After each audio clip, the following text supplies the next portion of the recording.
अच्छा। देखिए, सबसे पहले क्लास 12 के आर्ट और साइंस के बच्चे जो आपको आज पढ़ना है वह है अयोध्या सिंह उपाध्याय हरिऔध का पवन दूतिका। पवन दूतिका में यानी भगवान श्री कृष्ण के मथुरा चले जाने के बाद राधा जी किस प्रकार से उनकी याद में पवन को अपनी दूतिका मान करके उनके पास भेजती हैं, इसके बारे में हरिऔध जी ने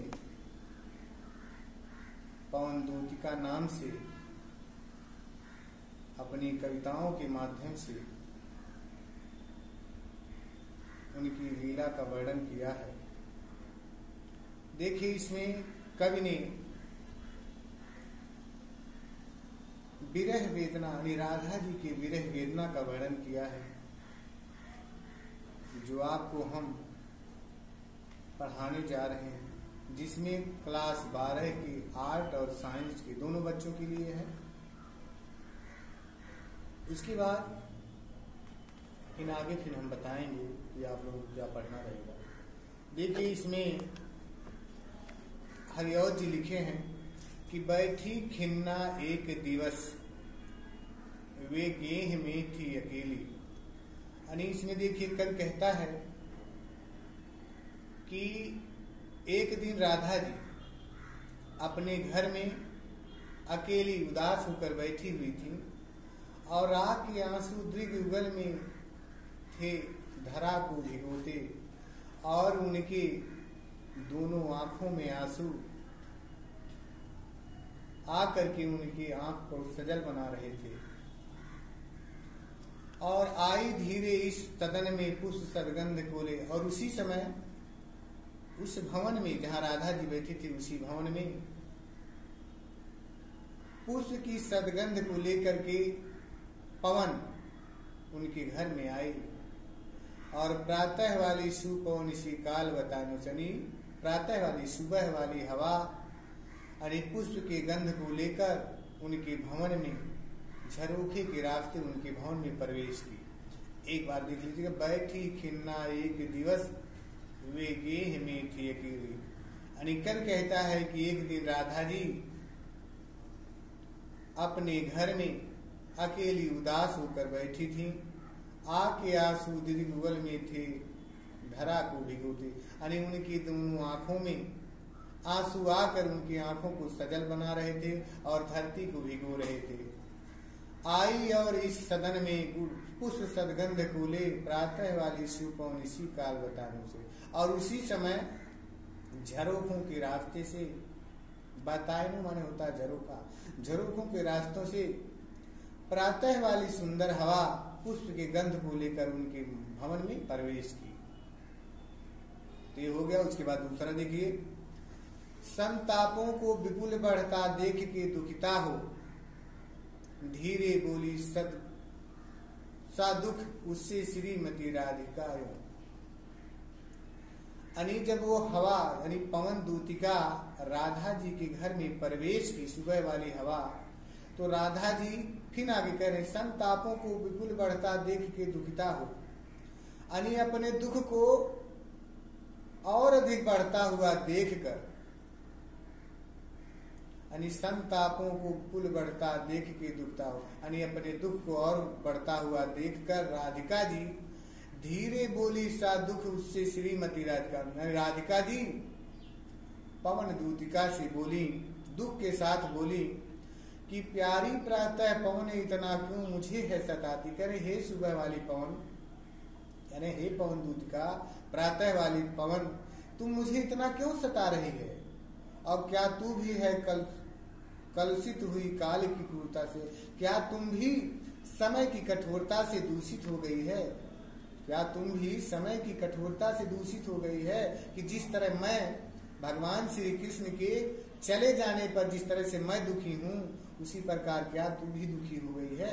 एक बार और देख लीजिएगा, संतापों को विपुल बढ़ता देख के दुखता हो। देखो, इस पंक्ति में कब कहता है कि राधिका जी पवन दूतिका से कहती हैं कि संतापों को विपुल बढ़ता देख के दुखतानी अपने दुख को और अधिक बढ़ता हुआ देख कर राधिका जी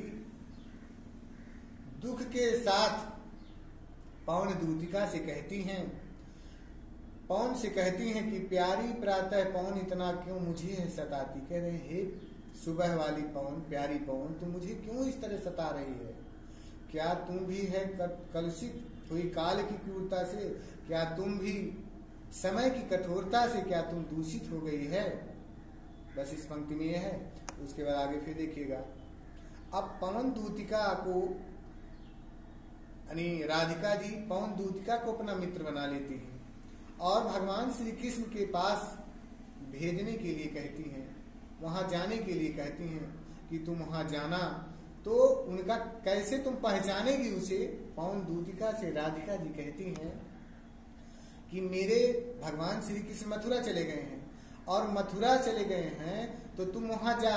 उसको कहती हैं पवन को कहती हैं, पवन दूतिका को दूत बांध करके वहां भेजना चाहती हैं और कहती हैं तू वहां जा, लेकिन तू पहचानेगी कैसे? उसके बारे में बता रही हैं कि मेरे प्यारे नव जलध से कंज से नेत्र वाले। कह रहे हैं कि मेरे जो प्रीतम, राधिका जी पवन दूतिका से कहती हैं कि मेरे प्रीतम, मेरे प्यारे नव जलध से कंज से नेत्र वाले, कि मेरे प्रीतम भगवान श्री कृष्ण नवीन बादलों के समान शोभा वाले, नवीन बादलों के समान शोभा वाले और कंज से नेत्र वाले यानी कमल के समान नेत्र वाले, और जाके आए ना मधुबन से, यानी जब से वो मथुरा गए तब से मथुरा से वापस नहीं आए और ना भेजा सदौना ही कोई उन्होंने संदेशा ही भेजा।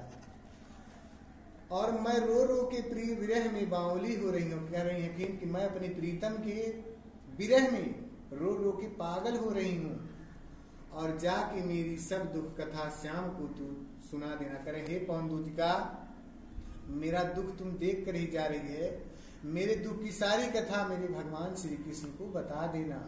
एक बार और देख लीजिए, लिखे हैं मेरे प्यारे नौ जलद से कंज से नेत्र वाले। राधिका जी पवन दूतिका से कहती हैं कि तुम हम जाएगी जब तो पहचानेगी कैसे? वो बता रही हैं कि मेरे भगवान श्री कृष्ण कैसे हैं।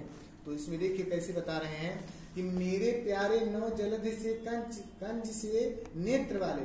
राधिका जी कहती हैं पवन दूतिका से कि मेरे प्रीतम भगवान श्री कृष्ण नवीन बादलों के समान शोभा वाले और कंज से नेत्र वाले यानी कमल के समान नेत्र वाले, और जाके आए न मधुबन से और न भेजा सन, यानी जब से वो मधुबन गए, मधुबन माने मथुरा, जब से वो मथुरा गए न वहां से उन्होंने, जब से वहां से आए भी नहीं और ना ही उन्होंने कोई संदेशा ही भेजा। और मैं रो रो के प्रिय विरह से बावली हो रही हूँ कि मैं उनके अपने प्रीतम के भगवान श्री कृष्ण के विरह में मैं रो रो के पागल हो रही हूँ और जाके मेरी सब दुख कथा श्याम को तू सुना दे।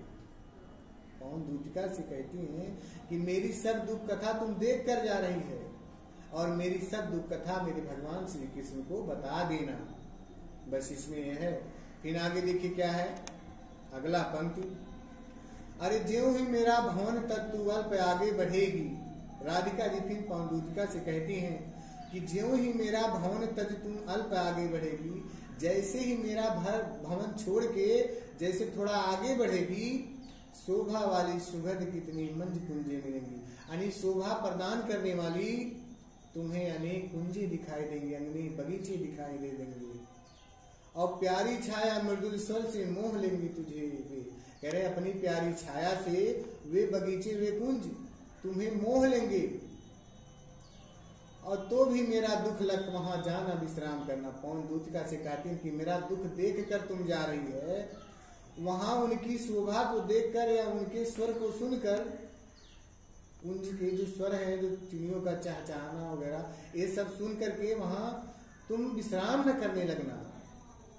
फिर आगे देखिए क्या है, दोबारा देख लीजिए, ज्यों ही मेरा भवन तज तुम अल्प आगे बढ़ेगी। राधिका जी पवन दूतिका से कहती हैं कि जैसे ही मेरा भवन छोड़कर, मेरा घर छोड़कर थोड़ा तुम आगे बढ़ेगी, शोभा वाली सुगंध कितनी मंज कुंजे मिलेंगी, तुम्हें शोभा प्रदान करने वाली, सुंदर दिखाई देने वाली अनेक कुंजे, अनेक सुंदर कुंज दिखाई देगी, बगीचे दिखाई देंगे। और फिर लिखी है प्यारी छाया मृदुल स्वर से मोह लेंगी तुझे, वे कि अपनी प्यारी छाया से और अपनी मृदुल स्वर से वो तुझे मोह लेंगी। तो फिर मेरा दुख लख वहां जा ना विश्राम करें, तुम मेरा दुख देख कर जा रही है, मेरे दुख को देख कर तुम जा रही है, वहां उनकी शोभा और छाया मृदुल छाया को देखकर वहां विश्राम न करने लगना, तुम जा वहां जाना और भगवान श्री कृष्ण से मेरे विरह के बारे में सब बता देना। बस इस पंक्ति में 4 तक पढ़ा रहे हैं, फिर उसके बाद कल फिर पढ़ाया जाएगा। ठीक है, ये आर्ट और साइंस के बच्चों को क्लास 12 का है, आप लोग देख लीजिएगा। जो नहीं समझ में आएगा वो पूछ लीजिएगा दोबारा हमसे, हम बता देंगे आप लोगों को फोन पे। हमारा फोन नंबर आप लोग जानते ही। चलिए ठीक है।